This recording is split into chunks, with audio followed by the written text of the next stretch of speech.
পরীক্ষিত মহারাজ বলছেন, গুরুদেব আপনি হিরণ্যকশিপু হিরণ্যকাক্ষ দুজনের কথা বলেছিলেন,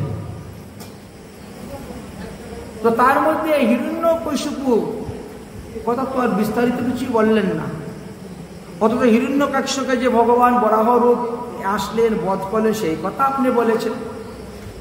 অতএব এখন আপনি কৃপা করে হিরণ্যকশিপুর কথা একটু বলুন, আমরা শুনতে চাই। সুখদেব গোস্বামী পাদ বললেন, হে মহারাজ পরীক্ষিত, সাধুকৃষ্ণ মহারাজ হরিশ্চিন্তনম অদ্ভুতম যদ ভাগবত মহাত্মানম তো ভাগবতম ভক্তি বর্ণনম। সুখদেবজি বললেন, ভগবানের অদ্ভুত চরিত্র কথা শোনার জন্য তুমি একটা সুন্দর প্রশ্ন করেছ আমাকে, কারণ এই প্রশ্নের মধ্যে প্রহ্লাদ চরিত্র আসবে, আর এই প্রশ্নের মধ্যে নরসিংহ ভগবানের অবতার লীলা আসবে। হিরণ্যকশিপু হিরণ্যকাক্ষ মারা যাওয়ার পর তিনি প্রতিজ্ঞা করেছিলেন, আমার ভাইকে যে হত্যা করেছে আমিও তাকে হত্যা করব, আমিও তাকে বধ করব, এটা প্রতিজ্ঞা। আর এই প্রতিজ্ঞার কারণে তিনি তপস্যা করার জন্য রওনা হয়ে গেছিলেন, তপস্যা। হে মহারাজ পরীক্ষিত, আজকে যে তুমি প্রহ্লাদ চরিত্রের কথা শোনার জন্য, নৃসিংহ ভগবানের কথা শোনার জন্য আমাকে প্রশ্ন করেছ, এইভাবে কোনো এক সময় যুধিষ্ঠির মহারাজ দেবর্ষি নারদকে প্রশ্ন করেছে। যুধিষ্ঠির মহারাজের রাজস্ব যজ্ঞের সময় নারদ তখন এই প্রহ্লাদ চরিত্রের কথা যুধিষ্ঠির মহারাজকে যেভাবে শুনিয়েছিলেন, বর্ণন করে বলেছিলেন, সেই অনুসারে আমিও তোমাকে বলব। হিরণ্যকাক্ষের স্ত্রীর নাম ছিল রুষভানু, তার ছিল 9টি পুত্র। হিরণ্যকাক্ষ মারা যাওয়ার পর তারা এর দাহ সংস্কার করতে দিবে না, মৃত স্বামীকে নিয়ে কান্না করতে শুরু করেছিলেন। আর হিরণ্যকশিপুর হলো একজন স্ত্রী, নাম হলো কায়ুধু, তার 3টি পুত্র, লাদ, সংলাদ আর অনুলাদ। প্রহ্লাদ এখনো জন্ম হয় না, ও মাতৃগর্ভে আছে, 3 পুত্র জন্ম হয়েছে। সেই সময়ে অনেক তত্ত্বকথার দ্বারা বুঝিয়ে সুজিয়ে তারপরে হিরণ্যকাক্ষের শরীরটাকে দাহ সংস্কার করলেন, আর হিরণ্যকশিপু তপস্যা করার জন্য তিনি বনে গিয়েছিলেন। হিরণ্যকশিপু কঠোর তপস্যা করতে গিয়েছিলেন। তো তিনি যখন তপস্যা করতে গিয়েছেন, তখন দেবরাজ ইন্দ্র কি করলো, ও মনে মনে চিন্তা করলো যে এই তো সুযোগ, এই সুযোগে আমি গিয়ে আক্রমণ করব তাদের রাজ্য। তাই দেবরাজ ইন্দ্র আসলেন আক্রমণ করার জন্য। হিরণ্যকশিপুর রাজ্য আর সব লুটপাট করে নিতে শুরু করলেন। সমস্ত অসুরগণ এদিক ওদিক ছুটাছুটি করে দৌড়াদৌড়ি করে পলায়ন করতে শুরু করেছেন। আর তখন হঠাৎ করে নজরে পড়ে গেল হিরণ্যকশিপুর স্ত্রী কায়ুধুর উপরে। দেখলেন যে কায়ুধু গর্ভবতী, এই জন্য কায়ুধুকে বলপূর্বক রথের মধ্যে তুলে দেবরাজ ইন্দ্র স্বর্গে যাওয়ার জন্য রওনা হয়ে গেছেন, স্বর্গে যাওয়ার জন্য রওনা হয়েছেন। কায়ুধু যখন চিৎকার করছেন, আমাকে বাঁচাও, আমাকে বাঁচাও, বাঁচাও, দেবরাজ ইন্দ্র আমাকে হরণ করে নিয়ে যাচ্ছে। কিন্তু অসুরেরা তো নিজেদের প্রাণ নিয়ে সবাই পলায়ন করা, কে কারকে বাঁচাবে? শব্দটা গিয়ে পৌঁছিল দেবর্ষি নারদের কাছে। দেবর্ষি নারদ বিনাবাদ্য করতে করতে দৌড়ে এসে উপস্থিত হলেন। একই দেবরাজ ইন্দ্র, তুমি আবার কবে থেকে পরনারী হরণ করা শুরু করেছ? ছাড়ো ছাড়ো, একে ছেড়ে দাও। দেবরাজ ইন্দ্র দেবর্ষি নারদকে প্রণাম করে বলছেন, মহারাজ আমার কোনো কুবাসনা নেই, আমার একটাই, অসুরের বীর্যে এই নারী গর্ভবতী, অসুরের ছেলে অসুরই হবে, অসুরকে বধ করা বড় কষ্টদায়ক হয়ে যায়, তাই তাকে এই সন্তান প্রসব হলেই তাকে বধ করব, এই নারীকে ছেড়ে দেব। বলে ভুল করছো, ভুল করছো, সব ক্ষেত্রে সমান বিচার করা যায়।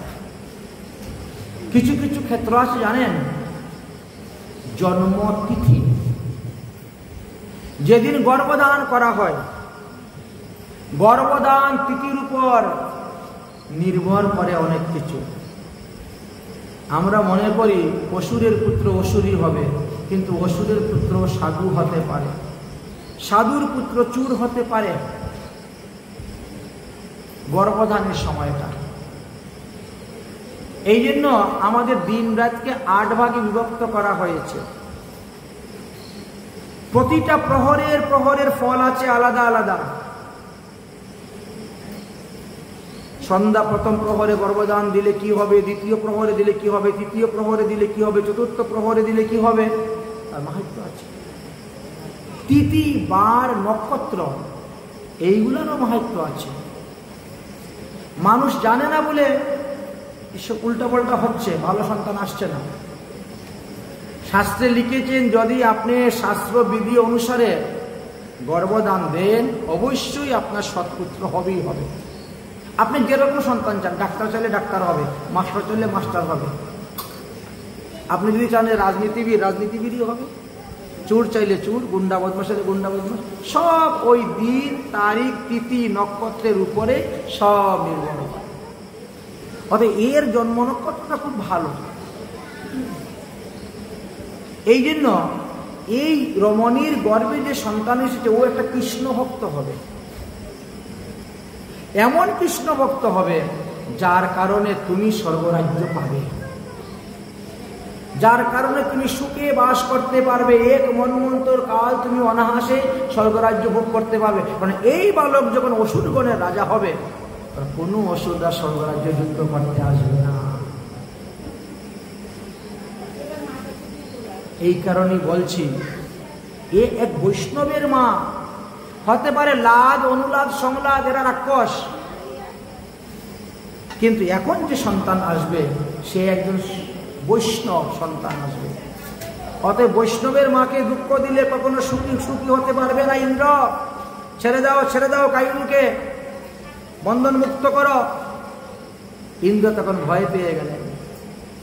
কায়ুদুর হস্তপাদের বন্ধন মুক্ত করে, কায়ুদুকে প্রণাম করে 4 বার পরিক্রমা করে দেবরাজ ইন্দ্র চলে গেলেন স্বর্গে।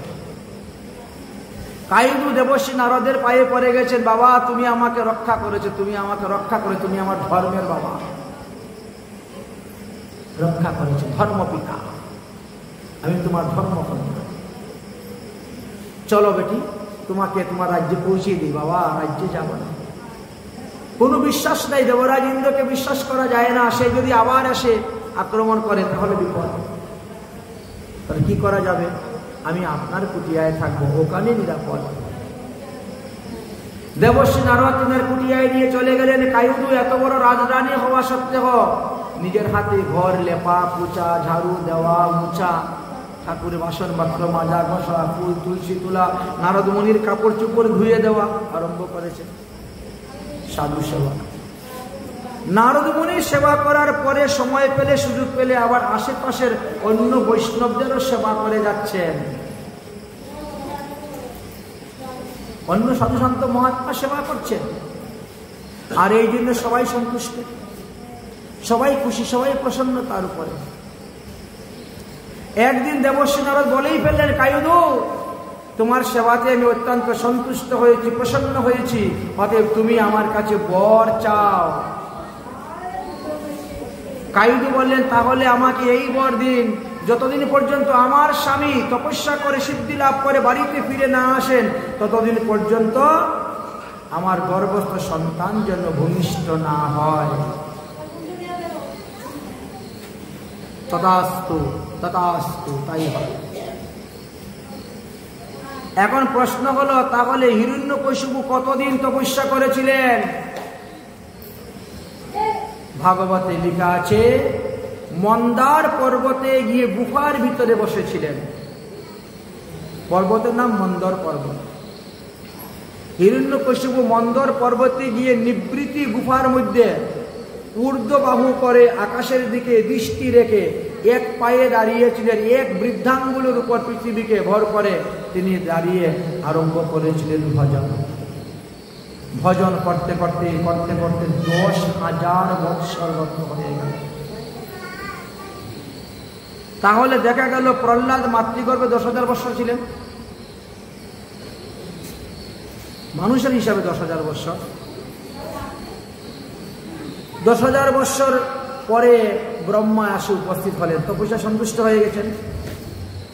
ব্রহ্মা এসে কমণ্ডলুর জল দিয়ে ছিটা দিয়ে উই মাটি ঢিপি শরীরের চামড়া মাংস সব খেয়ে ফেলছে উই পোকায়, তারপরেও প্রাণ আছে। সত্যযুগের মানুষ তো। ব্রহ্মা কমণ্ডলু থেকে জল দিয়ে কি বলছেন? উত্তিষ্ঠ উত্তিষ্ঠ ভদ্র তে তপ সিদ্ধ কৈশ্যপা বরদো জননম প্রাপ্ত রিয়াতাম্রে সিতম্বরা। উঠো উঠো কশ্যপৃতি পুত্র কাশ্যপ, কাশ্যপ তুমি তপস্যা সিদ্ধি লাভ করছো, তুমি আমার কাছে বর চাও, আমার কাছে বর চাও। কিছু মানুষ বলবে এইগুলো হলো আজগবির গল্প। হ্যাঁ, উই পোকায় শরীরের চামড়া খেয়ে নিয়েছে, মাংস খেয়ে নিয়েছে, তাহলে হাড্ডি মাত্র আছে, তার মধ্যে তিনি বেঁচে ছিলেন কেমন করে? আজগবির নয়, সত্যি ঘটনা। কারণ এটা সত্যযুগের ঘটনা। সত্যযুগের সবকিছুই আলাদা ছিল, কলিযুগের সঙ্গে কোনো মিল নাই। আমরা কলিযুগের মানুষ হয়ে কলিযুগের সবকিছু দেখে সত্যযুগকে চিন্তা করলে হবে না। সত্যযুগের উৎপত্তি হয়েছিল বৈশাখ মাসের শুক্লপক্ষের অক্ষয় তৃতীয়া দিন রবিবারে। সত্যযুগের পরমায়ু ছিল 17,28,000 বৎসর। সত্যযুগেই ভগবান মৎস্য কর্ম বরাহ নৃসিংহ 4 রূপে অবতীর্ণ হয়েছিলেন। সত্যযুগে 4-5 ধর্ম ছিল। সত্যযুগের মানুষের প্রাণ ছিল কি? মর্যার ভিতরে মর্যা। মাংস না থাকলেও হবে, চামড়া না থাকলেও হবে, রক্ত না থাকলেও হবে, তবুও সে বেঁচে আছে। মর্যাগত প্রাণ। সত্যযুগের মানুষ এর পরমায়ু ছিল 1,00,000 বৎসর।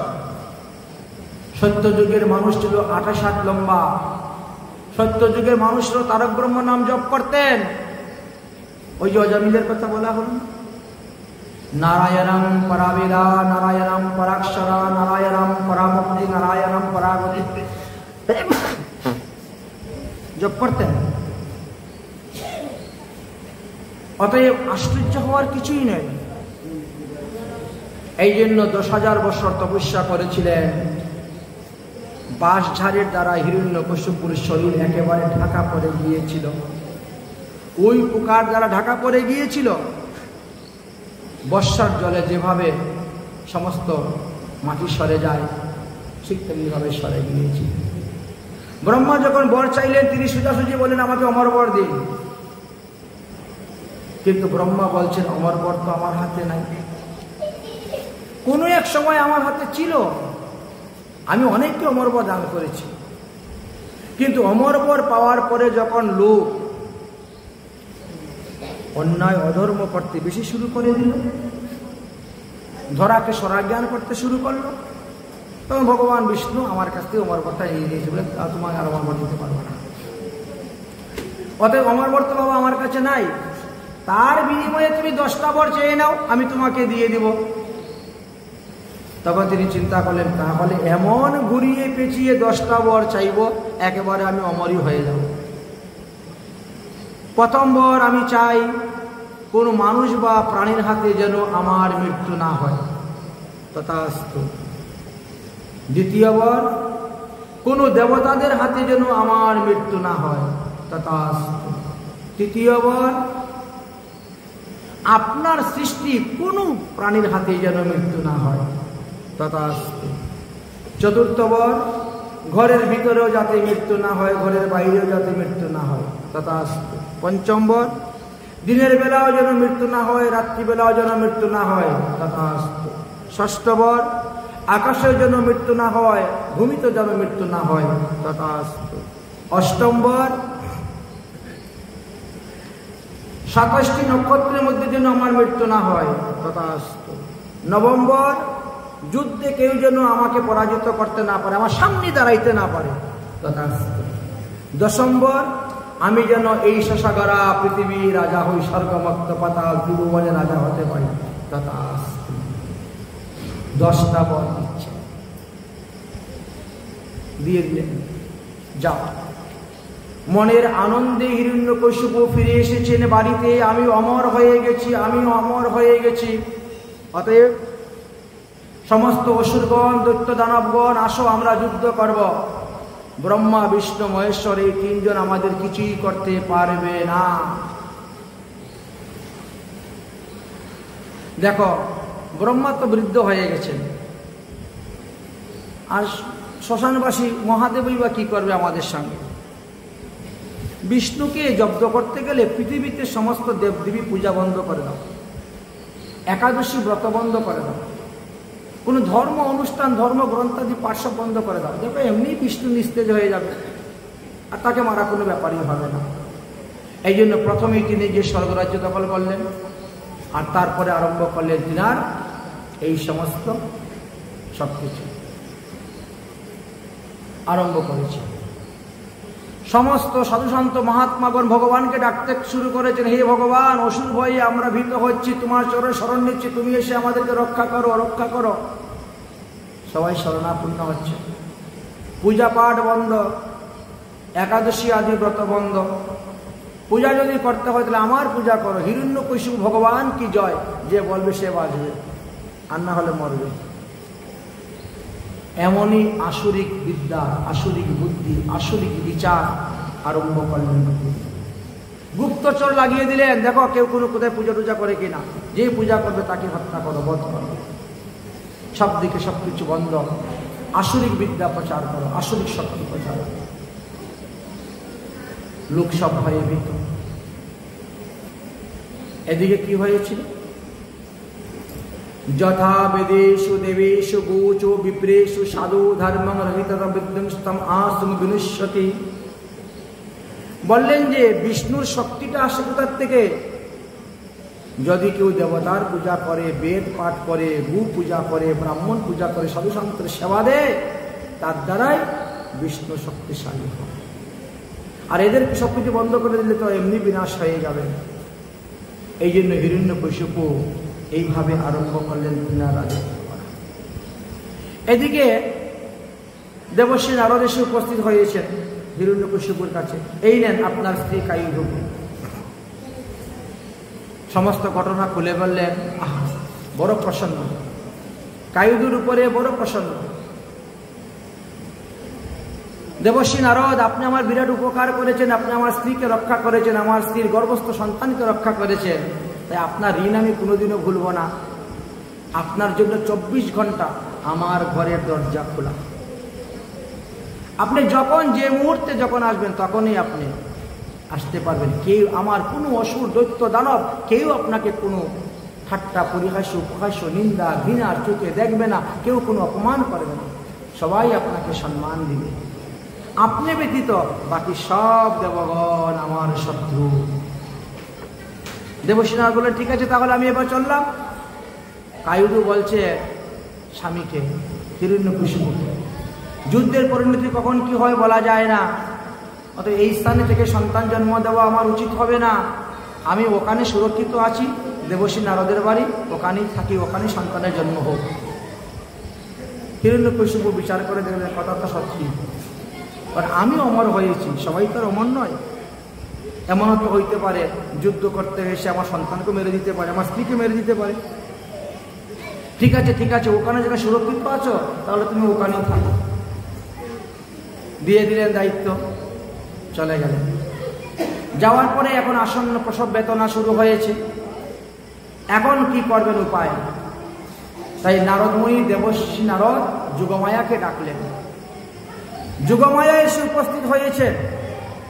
আর যুগমায়া এসে উপস্থিত হওয়ার পর প্রহ্লাদের জন্ম হল। প্রহ্লাদ জন্ম হলেন।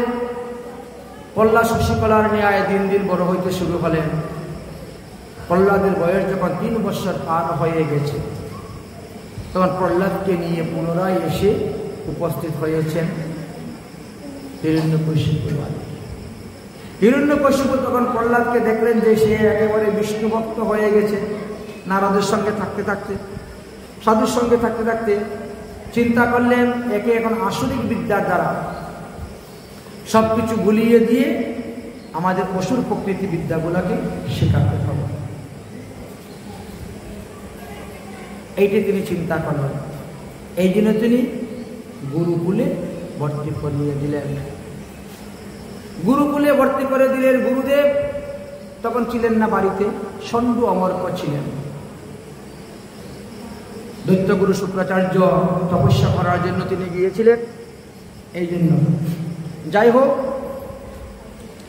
কিছুদিন শিক্ষা দীক্ষা লাভ করার পর এবার ডাকলেন যে আমার পুত্র প্রহ্লাদকে নিয়ে আসো, দেখি এই কদিন গুরুকুলে থেকে কি লেখাপড়া শিখলো, কতটুকু বিদ্যা অর্জন করেছে, নিয়ে আসি। দেখেছেন প্রহ্লাদ এসে দূর থেকে পিতাজিকে প্রণাম করছেন। পিতাও খুব আনন্দিত, ছেলে তো বড় ভদ্র হয়েছে, এবার দূর থেকে সাষ্টাঙ্গে প্রণাম করতেছে। পুত্রকে কুলে তুলে নিয়ে জিজ্ঞেস করছেন, বাবা তুমি যে এতদিন ধরে গুরুকুলে লেখাপড়া করতেছ, এর দ্বারা তুমি কি শিক্ষা লাভ করেছো তা আমাকে বলো। তখন তিনি বললেন, শ্রবণম কীর্তনম বিষ্ণু স্মরণম পাদ সেবনম অর্চনম বন্দনম দাস্য সৈক্য আত্মনিবেদনম। প্রহ্লাদ বলছেন, হে পিতাজি, একমাত্র পৃথিবীতে ভগবান বিষ্ণুই হলেন আরাধনার বস্তু, আর তাকে নববিধা ভক্তির মাধ্যমে আরাধনা করা যায়। তার লীলাকথা শ্রবণ করা, তার লীলাকথা কীর্তন করা, তার রূপকে স্মরণ করা, তার চরণের সেবা করা, তাকে পূজা করা, তাকে বন্দনা করা, তাকে দাস্যভাবে আত্মনিবেদন করা, তাকে সত্যভাবে সেবা করা ইত্যাদি ইত্যাদির কথা বললেন। আর শোনার সঙ্গে সঙ্গে একেবারে রেগে উঠে গেল। এ কি বলছিস? আরে তুই এই দৈত্যকুলের মধ্যে কোথা থেকে কাটা একটা জন্মগ্রহণ করলি রে? দৈত্যকুল রূপী চন্দনের বনের মধ্যে এই কুবৃক্ষ কোথার থেকে আসলি রে? আরে এই বিষ্ণু হলেন আমাদের শত্রু। এই বিষ্ণু তোমার জেঠামশাইকে মেরেছেন বরাহ রূপ ধারণ করে, তুমি জানো না? এই বিষ্ণু দেবতাদের পক্ষ নিয়ে বারবার আমাদেরকে সব যুদ্ধে পরাজিত করেন, আমাদের অসুরগণকে বধ করেন। অতএব সে শত্রু, তার ভোজন করতে নাই। বুঝাচ্ছেন পুত্রকে। পুত্রকে বুঝানোর জন্য ষণ্ড অমর্ককে ডাকলেন। হে ষণ্ড অমর্ক, সাম দাম দণ্ড ভেদ যা প্রয়োজন হয় তা প্রয়োগ করে আমার ছেলেকে বিষ্ণু পূজা বন্ধ করাও, বিষ্ণুর নাম বন্ধ করাও, বিষ্ণু স্মরণ বন্ধ করাও, আর আসরিক বিদ্যা শিক্ষা দাও। এতে যা প্রয়োজন হয় তাই করো। গুরুকুলে গেলেন, গুরুকুল আরম্ভ করলেন, সাম দাম দ্বন্দ্বভেদ শুরু হলো। কিন্তু কোনো কিছুতেই প্রহ্লাদের স্বভাবের পরিবর্তন হয় না।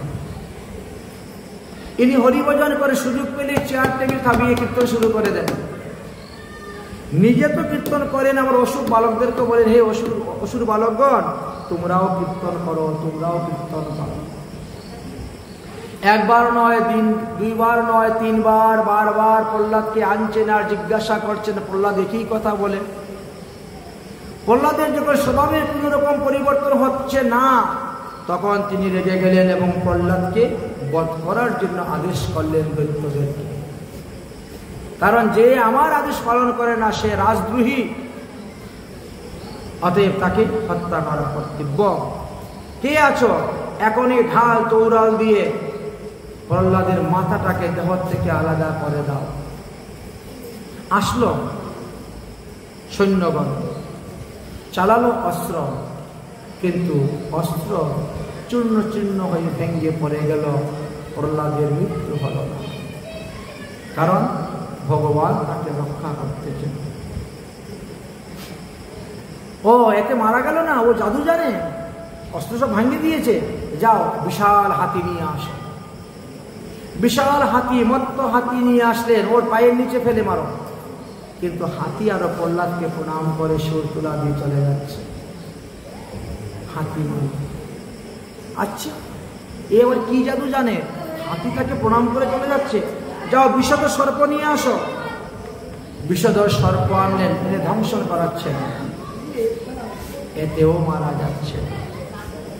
তাহলে কি করা যায়?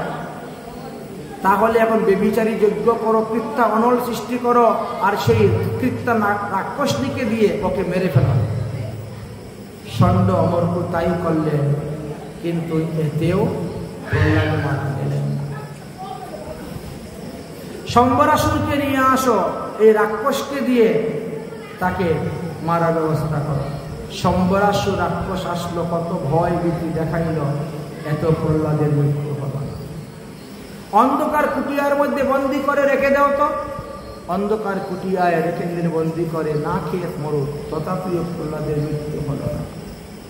তাকে বিষ খাওয়াও, ভোজনের সঙ্গে বিষ খাওয়ালেন, তাতেও প্রহ্লাদের মৃত্যু হল না। তার খাদ্য পানি বন্ধ করে দিয়ে রাখো, না খেয়ে মরুক, তাতে প্রহ্লাদের মৃত্যু হল না। তুষারময় বরফ ঘরের মধ্যে, বরফের মধ্যে তাকে রেখে দাও, তাতেও প্রহ্লাদের মৃত্যু হল না।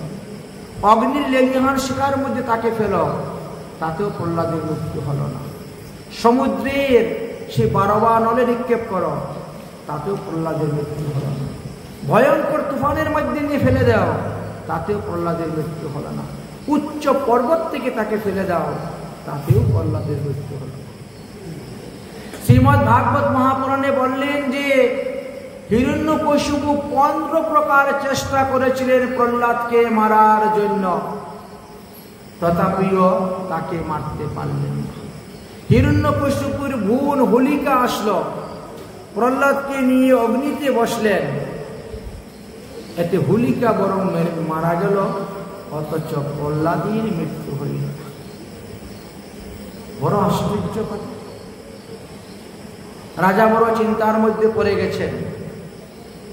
অসুর বালকগণরা বলছে, প্রহ্লাদ তোর বাবা তোকে এত মারার জন্য চেষ্টা করে তোকে মারতে পারছে না, কারণটা কি? বলে, আমাকে যে শ্রীহরি রক্ষা করতেছে। তোমরা যদি শ্রীহরির নাম স্মরণ করো, শ্রীহরিকে ডাকো, তাহলে শ্রীহরি তোমাদেরকে রক্ষা করবেন।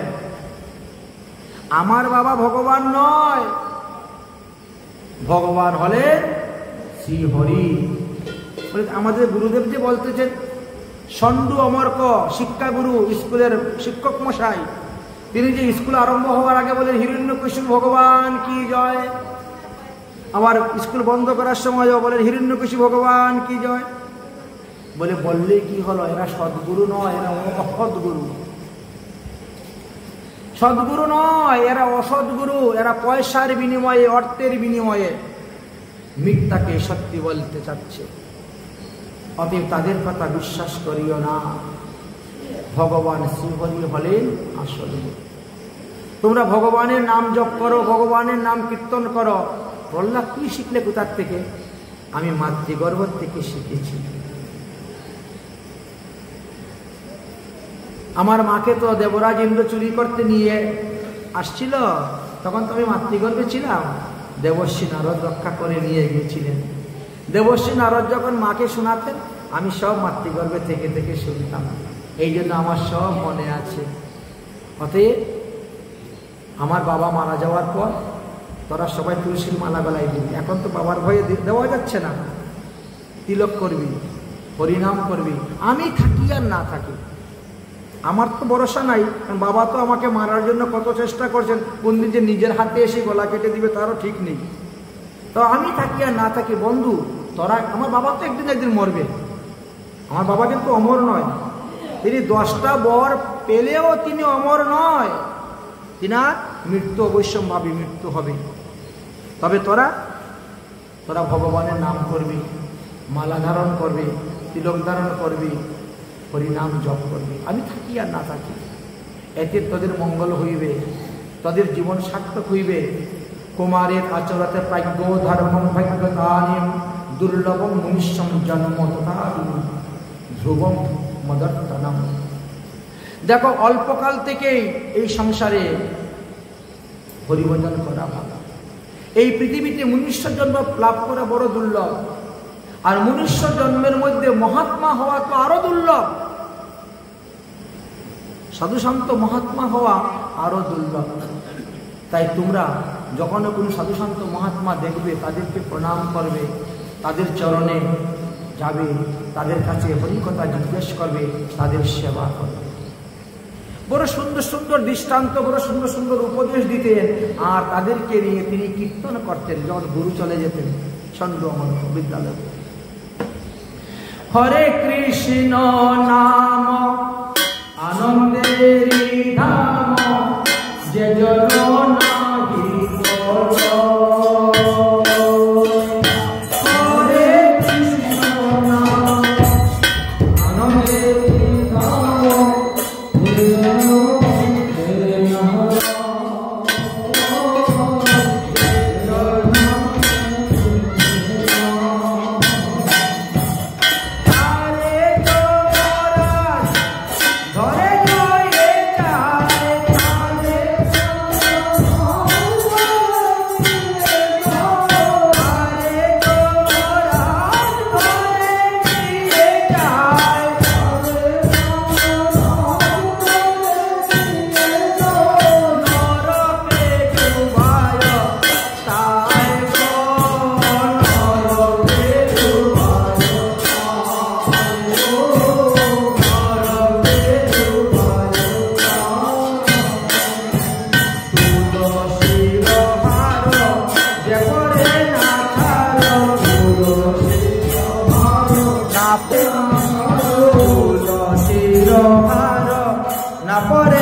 লেখাপড়া শিকার মূল উদ্দেশ্য হলো ভগবানকে জানা।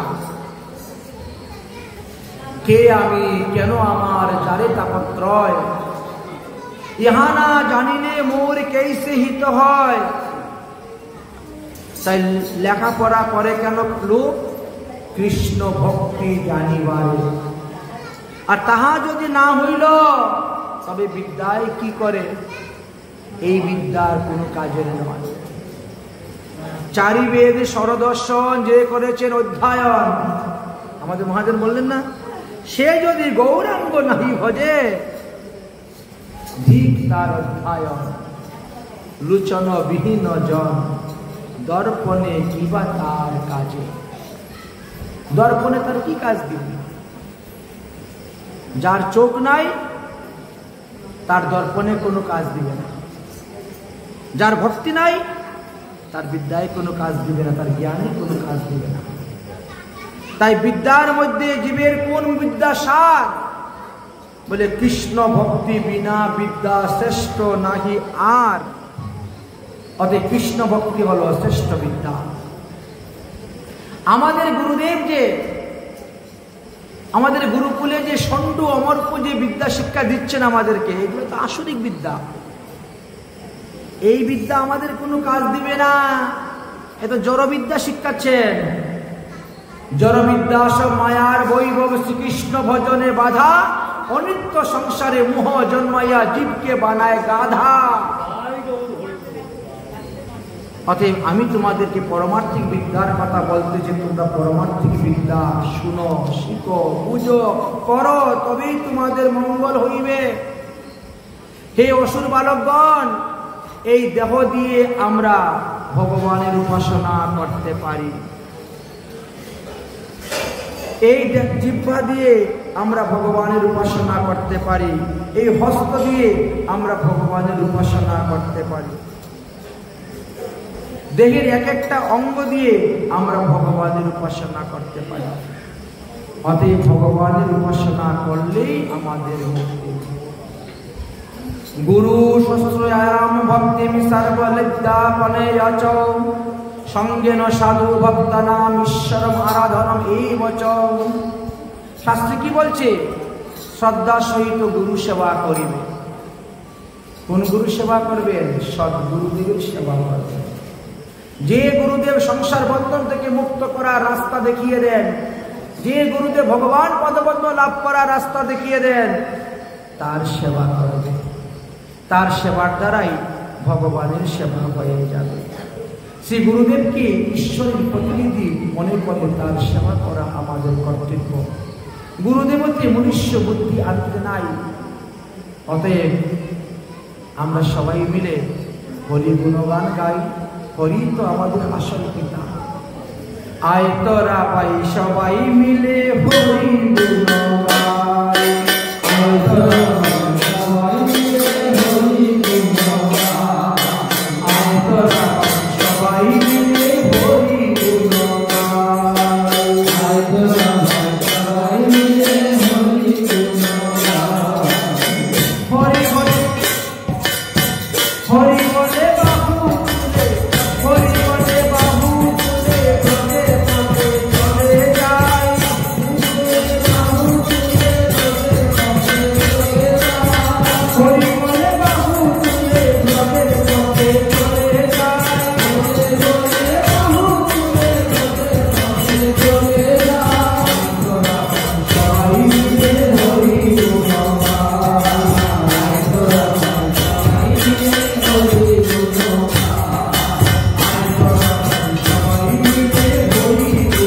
গাই। তোরা সবাই মিলে হরি গুণগান এইভাবে যখন হরিনাম কীর্তন করতে শুরু করেছেন, শব্দ গিয়ে পৌঁছে গেছে একেবারে হিরণ্যকশিপুর কানে। কার এত বড় সাহস আমার আইন অমান্য করে আমার রাজ্যেতে হরিনাম করতেছে? যাও প্রহরীগণ, এখনই তাকে বন্দী করে নিয়ে আসো। দুজন প্রহরী রওনা হয়েছেন, একেবারে গুরুকুলে গিয়ে উপস্থিত হয়েছেন।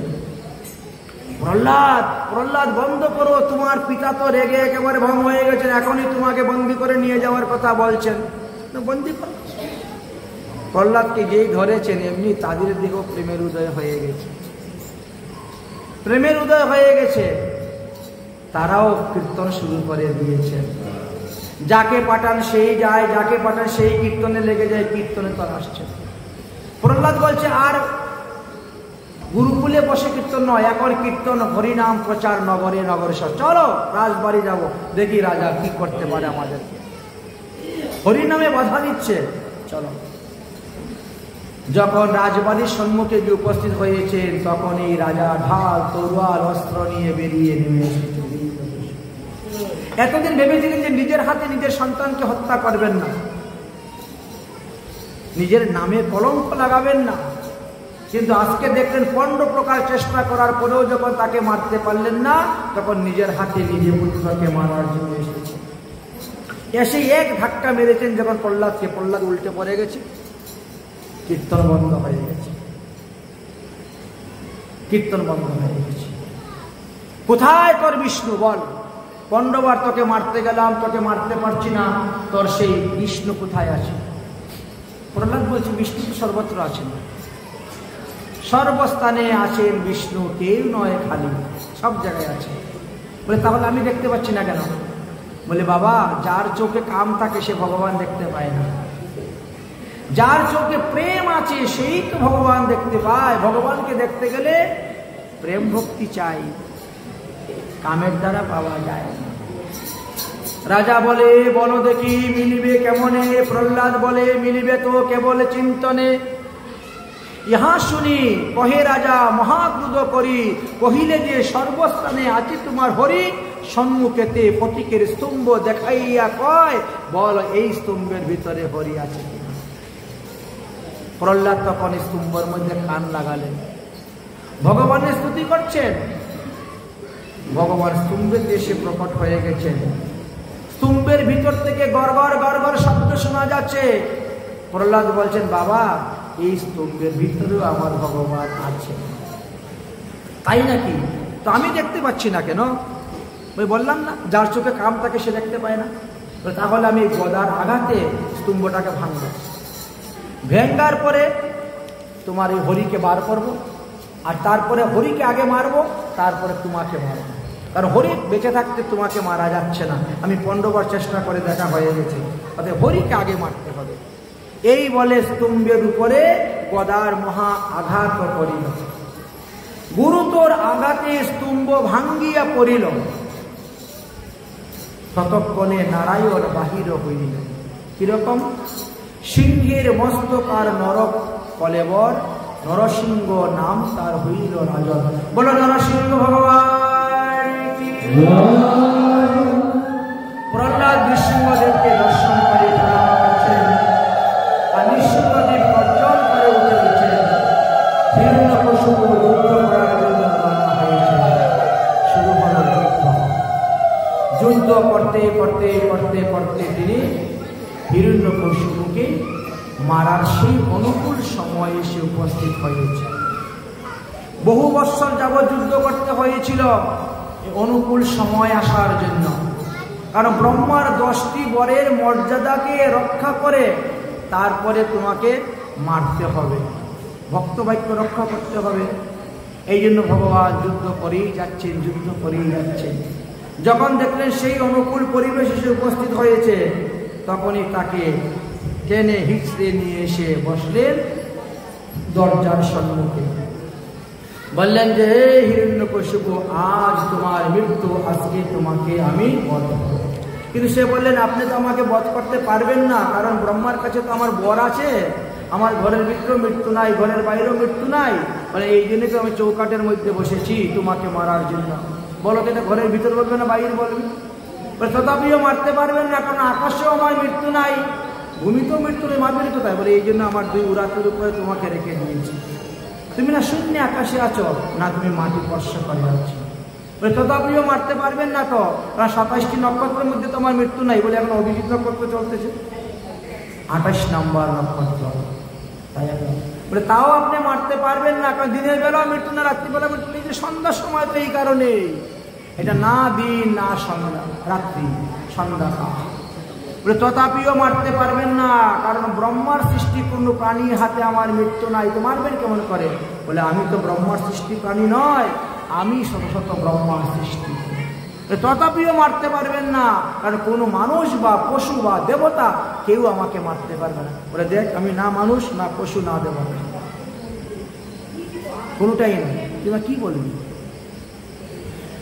বলে তথাপিও মারতে পারবেন না, কারণ কোনো অস্ত্রশস্ত্রে আমার মৃত্যু হয়ে গেলে তো মারবেন কেমন? এই জন্য নৌকাস্ত্র, আমি নখ দিয়ে তোমাকে বধ করব।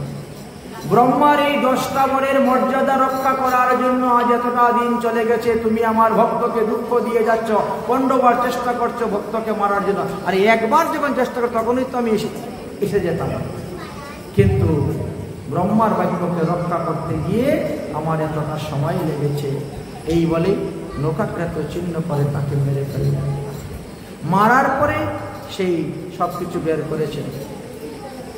ওর নারী বুড়ি হিরণ্যকশিপুর ভিতরে এমন কোন নারী ছিল যে নারী থেকে প্রহ্লাদের জন্ম হয়েছে?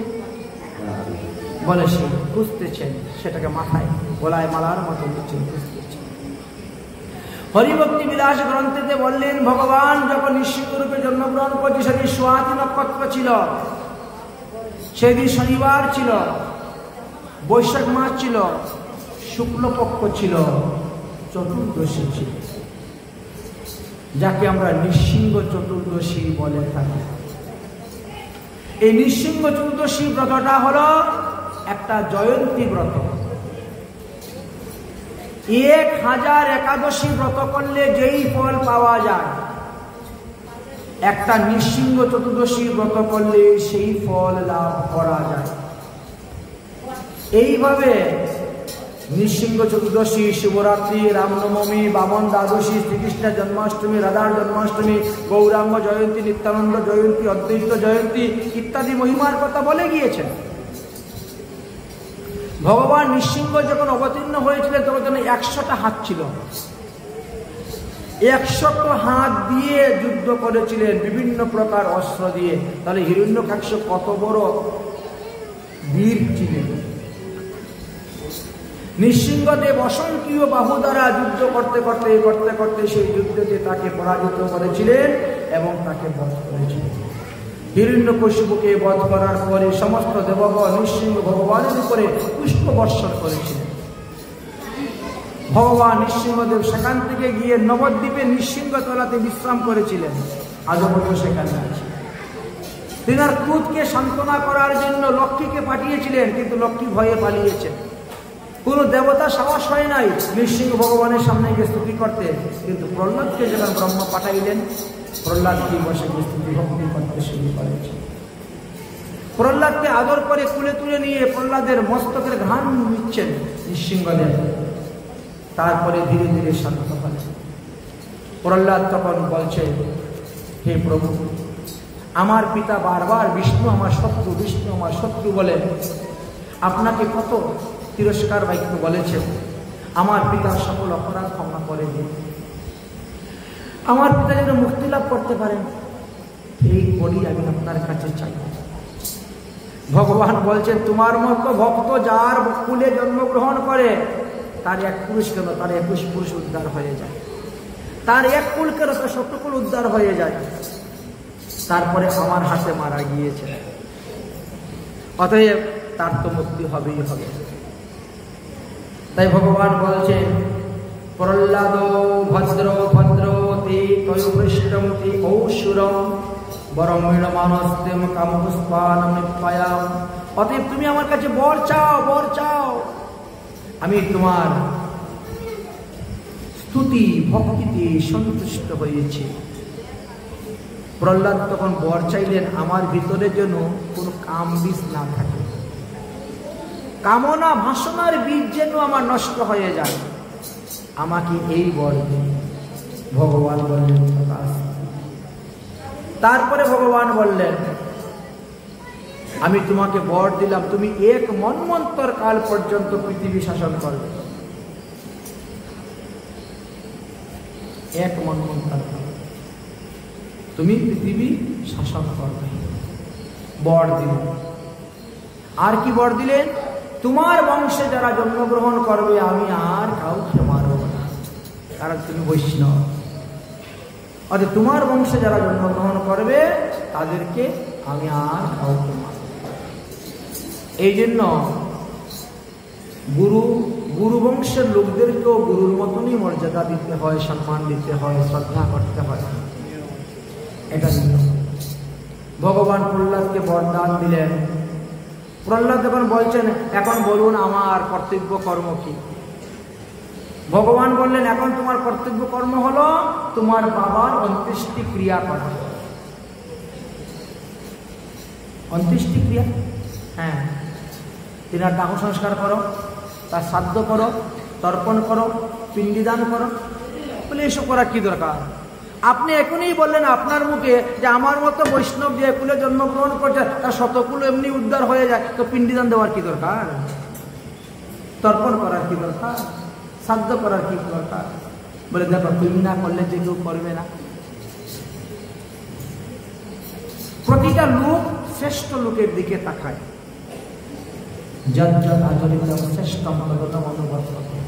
সত্য যুগের মধ্যে তো তুমি তো শ্রেষ্ঠ মানুষ,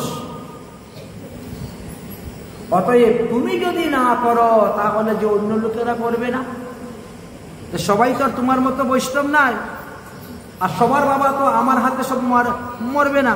তোমার বাবা যেন আমার সঙ্গে যুদ্ধ করে আমার হাতে মারা গিয়েছে, তো অন্যরাও কি করবে? তারা বলে আমরা শ্রাদ্ধ করে আর কি করব। প্রহ্লাদ যখন তার বাবার শ্রাদ্ধ করে নাই, এমনি উদ্ধার হয়ে গেছে। এই জন্য দেখো তোমাকে শ্রাদ্ধ করতে হবে, তর্পণ করতে হবে, পিণ্ডিদান করতে হবে, তবে তোমার দেখা দেখি অন্যরাও করবে। যাও, এই তো ভগবান আদেশ দিলেন শ্রাদ্ধ করার জন্য। তারপরে প্রহ্লাদ গেলেন, তিনার পিতার অন্ত্যেষ্টি কার্য করলেন, শ্রাদ্ধাদি সব কিছু করলেন। দেবতাদের পূজা, পিতৃগণের পূজা আদি উভয়কে কর্মকাণ্ড বলা হয়। বাপদাদার শ্রাদ্ধটা কর্মকাণ্ড, উভয়কে কর্মকাণ্ড। কিন্তু তোর মধ্যে ভাব ইচ্ছন্তি দেবতা আর পিতৃব বাক্য ইচ্ছন্তি। পিতৃরা একটু বাক্যটাকে বেশি মানেন, বিধি বিধান বেশি মানেন। দেবতা ভক্তের ভাব দেখেন আর পিতৃগণ দেখেন বিধি বিধান। তাই শুদ্ধ ভক্তি থাকলেও যদি আপনি বিধি বিধানে ভুল করেন, যদি ক্রিয়া মুদ্রাতে ভুল করেন, তাহলে আপনার পিতৃপুরুষগণ সেই শ্রাদ্ধ পিণ্ড গ্রহণ করবে না। এই জন্য বিধি বিধান অনুসারে শ্রাদ্ধ করতে হয়। পুত্রের তিনটি কর্তব্য কাজ: পিতা জীবিত থাকায় মাতা পিতার সেবা করা, মাতা পিতা জীবিত আছে তাদের সেবা করা, তাদের বাক্য পালন করা, আর তাদের মৃত্যুর পর তাদের শ্রাদ্ধ করো, পিণ্ডিদান করো, তর্পণ করো ইত্যাদি। যারা পারে তারা গয়া থেকে পিণ্ডিদান করে, যারা পারে তারা বৃন্দাবনে গিয়ে পিণ্ডিদান করে, যারা পারে তারা রাধাকুণ্ডীকে পিণ্ডিদান করে। সব জায়গায় পিণ্ডিদানের মহিমার কথা বর্ণন করা আছে। এই জন্য দেওয়া, এই জন্য এই সমস্ত জিনিস শিখে রাখতে হয়, জানতে হয়। মিথিলাতে একজন বড় বিদ্বান পণ্ডিত ছিলেন, নাম ছিল তার মুরারি মিশ্র। ইনি ওনার নিজের জীবনী লিখেছিলেন। উনি 20 বছর বয়স পর্যন্ত কোনো স্কুল কলেজে যান নাই, লেখাপড়া করতে যান নাই। তাহলে পাড়ায় পাড়ায় টই করে ঘুরে বেড়াতেন আর খেলতেন। তো দুই ভাই, বড় ভাই পণ্ডিত বিদ্বান। এই জন্য মা কি করতেন, বড় ভাইকে ভালো ভালো খেতে দিতেন আর ছোটটাকে খেতে দিতেন, ভালো ভালো খেতে দিতেন না। একদিন তো ছোটটা রেগে গেছে, আমি কি তোমার সন্তান নয়? তুমি দাদাকে ভালো ভালো খেতে দাও আর আমাকে খেতে দাও না কেন? তোকে খেতে দিয়ে কি হবে রে? আমরা মরলে পরে তো তুই এক গ্লাস জলও দিতে পারবে না আমাদের মুখে। কেন? তুই লেখাপড়া করিস না মূর্খ, তুই কি জানিস? তুই মন্ত্র উচ্চারণ করতে পারবে না, বিধি বিধান কিছুই জানিস না, তোর হাতে এক গ্লাস জলও তো আমরা পাবো না, আমরা মারা গেলে পরে। তো তোকে তোকে খাওয়াই কি লাভ? তোকে যা খাওয়াচ্ছি তাই ভালো। পরিষ্কার কথা। তোর বড় ভাই বিদ্বান পণ্ডিত, সে বিধি বিধান জানে, সে বেদ মন্ত্র জানে। সে যখন বিধি বিধান অনুসারে আমাদের উদ্দেশ্যে শ্রাদ্ধ করবে, তর্পণ করবে, পিণ্ডিদান করবে, তখন আমরা নিত্যধামে বসে বসে সেইগুলা পাবো, খাবো। তোর দ্বারা কি হবে? কিচ্ছু হবে না। সেই দিন থেকে তার মাথার মধ্যে ঢুকলো। তারপর 20 বছর পরে গিয়ে স্কুলে ভর্তি হয়েছেন লেখাপড়া করতে। তারপরে লেখাপড়া শিখলেন, বিদ্বান হইলেন, পণ্ডিত হইলেন। এই জন্য লেখাপড়ার প্রয়োজন আছে, শাস্ত্র জানার জন্য, ভাগবত জানার জন্য, গ্রন্থ জানার জন্য। নৃসিংহ ভগবানকে তাহলে আমরা দণ্ডবত প্রণাম করি। নমস্তে নরসিংহায়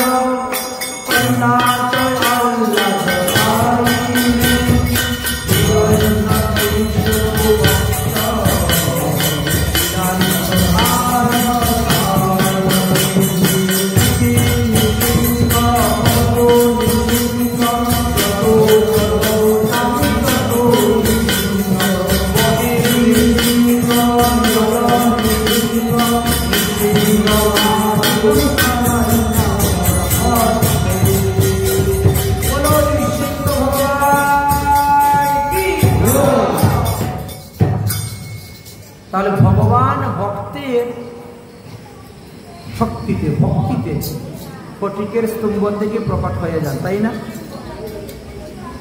ঠিক তেমনি ভাবে আমাদের গোপাল ভট্ট গোস্বামীর কাছে রাধারমণ বিগ্রহ প্রকট হয়েছিলেন ভক্তি। গোপাল ভট্ট গোস্বামী হলেন দ্বাদশ, আমাদের 6 গোস্বামীর মধ্যে একটি অন্যতম গোস্বামী। জন্ম হয়েছিল দক্ষিণ ভারতে। তিনার বাপ দাদা, বাপ কাকারা, জেঠারা সবাই শ্রী সম্প্রদায়ের বৈষ্ণব। মহাপ্রভু যখন দক্ষিণ ভারত ভ্রমণ করতে গেলেন তখন তাদের বাড়িতে 4 মাস ছিলেন। গোপাল ভট্ট গোস্বামী তখন ছোট ছিলেন। মহাপ্রভুর শ্রীবদন থেকে কৃষ্ণ কথা শ্রবণ করে কৃষ্ণ প্রেমের অনুরাগী হয়ে গেলেন তিনি। সেদিন থেকে মহাপ্রভুর চরণে মন প্রাণ সমর্পণ করে দিলেন। সেদিন থেকে হরিনাম করতে শুরু করলেন। মহাপ্রভুর মত, মহাপ্রভুর পথ স্বীকার করলেন। মহাপ্রভু যখন চলে আসবেন তখন কাঁদতে শুরু করলেন। মহাপ্রভুর চরণে পড়ে মহাপ্রভুর সঙ্গে তিনি আসতে চান। মহাপ্রভু বলছেন, এখন না, তোমার মাতা পিতা যতদিন জীবিত আছেন ততদিন তুমি মাতা পিতার সেবা করো। মাতা পিতা নিত্যধামে চলে যাওয়ার পর তুমি আমার কাছে আসবে। তোমার জেঠা বৈষ্ণব, তোমার কাকা বৈষ্ণব, তোমার বাবা বৈষ্ণব, তোমার পরিবারের সবাই বৈষ্ণব। তাদের সঙ্গে থাকো, তাদের সঙ্গে সেবা করো, ভাগবত আদি গ্রন্থ পাঠ করো, গীতা ভাগবত পাঠ। তারপরে তুমি আমার কাছে আসবে, আমি তোমাকে সাধ্য সাধন তন্ত্র শিখাবো। মহাপ্রভুর আদেশ অনুসারে রয়ে গেলেন। মাতা পিতা নিত্যধাম গমন হওয়ার পরেই তিনি রওনা হয়ে গেছেন। আর এবার সেখান থেকে পায়ে হাঁটতে হাঁটতে তিনি ঘুরতে ঘুরতে নেপালে গিয়েছেন। নেপালে গণ্ডকী নদীতে স্নান করতে নেমেছেন। তখন কে যেন বলতেছে, গোপাল তুই আমাকে নিয়ে যা। নাম তো গোপাল ভট্ট। কে? আশেপাশে তো কোনো লোক নেই, অথচ ডাকতেছে, গোপাল তুই আমাকে নিয়ে যা। আশ্চর্য কথা, খুঁজে পাচ্ছেন না কাউকে। তখন দেখেন ওই জল থেকে বুদবুদ বুদবুদ করে উঠতেছে। তাহলে জল থেকে শব্দ উঠতেছে নাকি? বুদবুদ দেখি তো কি। ডুব দিয়েছেন, ডুব দিয়ে তুলেছেন, দেখেন একটা বড় শালগ্রাম শিলা উঠে গেছে। এত বড় বড় শালগ্রাম শিলা। দেখ, এটা নিয়ে রাখলেন। আবার শুনেন, গোপাল তুই আমাকে নিয়ে যা। আবার আবার ডুব দিয়েছেন। এরকম ডুব দিতে 12টা শালগ্রাম শিলা। 12টা শালগ্রাম শিলা বিরাট ওজন হয়ে গেছে। ওই বেতের তৈরি করা ঝুড়ি, টুকরি বলি না আমরা, বেতের তৈরি করা ঝুড়ি, ওর মধ্যে 12টা শালগ্রাম বসালেন আর কাপড় দিয়ে ঢাকা দিয়ে মাথায় করে নিয়ে রওনা হয়ে গেছে। রওনা হতে হতে সাহারানপুর নামে এক স্থানে এসে উপস্থিত হয়েছে। এক সাধু বাড়ি উপস্থিত হয়েছে। সাধু পুরো কান্নাকাটি করছে, আমার অনেক দিন হয়েছে বিবাহ করি, সন্তানাদি হচ্ছে না, তুমি একটু কৃপা করো। বলে, আমার কৃপায় যদি তোমার সন্তান হয়তো কি দিবে? বলে, এই ছেলে তোমার সেবার জন্য দান করে দিব। তোমার কৃপাতে যদি আমার সন্তান হয়, আমার ওই সন্তানকে তোমার সেবার জন্য তোমাকে দান করে দিব। ওই শালগ্রাম শিলাকে স্নান করিয়ে সেই চরণামৃত খাওয়ালেন। এতে গর্ভবতী হলো, সন্তান হলো। তিনি তো চলে আসছেন। বৃন্দাবনে এসে বসলেন। দ্বাদশ শালগ্রাম শিলার সেবা করতে শুরু করেছে। সেবা করছে, সেবা করতে করতে বহুদিন গত হয়ে গেছে। প্রতিটা মন্দিরে কত সুন্দর সুন্দর বিগ্রহকে লোকে শৃঙ্গার করায়, তিনি তো আর শৃঙ্গার করাতে পারেন না, কিন্তু মানসিক সেবা তিনি করছেন। মানসিক সেবা করে সেই সুখ পাচ্ছেন না, আনন্দ পাচ্ছেন না। বাহ্যিক সেবার দ্বারা যে সুখ পাওয়া যায়, যে আনন্দ পাওয়া যায়, সেটা পাচ্ছেন না। আর এই জন্য তিনি মন বড়। একদিন দিল্লি থেকে এক বিরাট বড় শেঠ এসেছে। অক্ষয় তৃতীয়া উপলক্ষে তিনি আসছেন। প্রত্যেকটা মন্দিরে মন্দিরে তিনি ঠাকুরকে পোশাক দান করে যাবেন, খাদ্য দ্রব্য সামগ্রী দান করছেন। গোপাল ভট্ট গোস্বামীর কাছে আসছেন, মহারাজজি আপনার বিগ্রহের পোশাক দেখেন, কোনটা ভালো লাগে নিয়ে যান।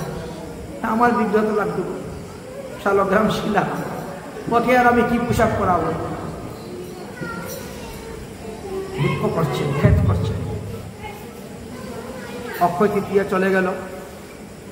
চতুর্দশী, নৃসিংহ চতুর্দশী দিন উপবাস, নির্জলা উপবাস, আর কান্না করছেন। কি প্রহ্লাদের ভক্তি! 5 বৎসরের বালক প্রহ্লাদ, আর তার ভক্তিতে সন্তুষ্ট হয়ে ভগবান ফটিকের খাম্বা থেকে প্রকট হয়ে গেলেন।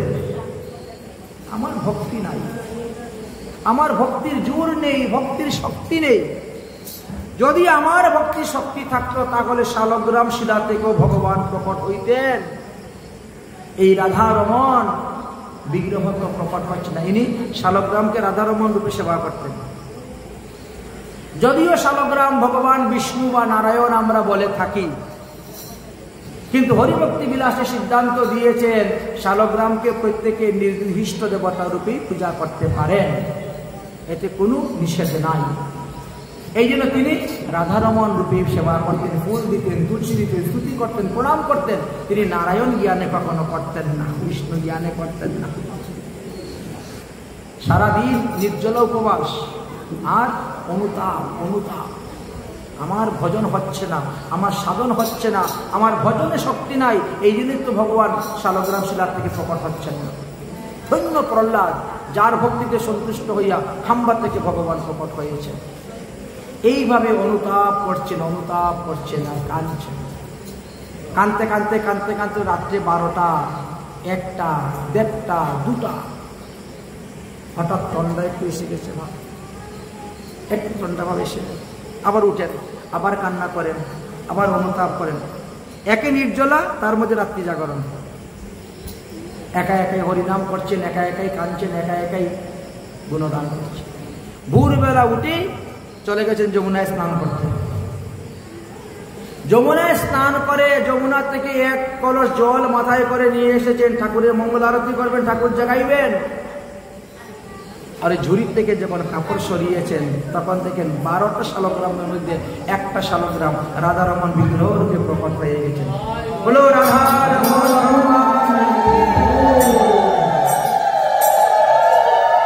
কোথায় সত্যযুগে প্রহ্লাদের ভক্তি, আর কোথায় এই কলিযুগে দেখেন জয় জয় রাধা রমণ হরি বল, জয় জয়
হচ্ছে চুম্বক শক্তি।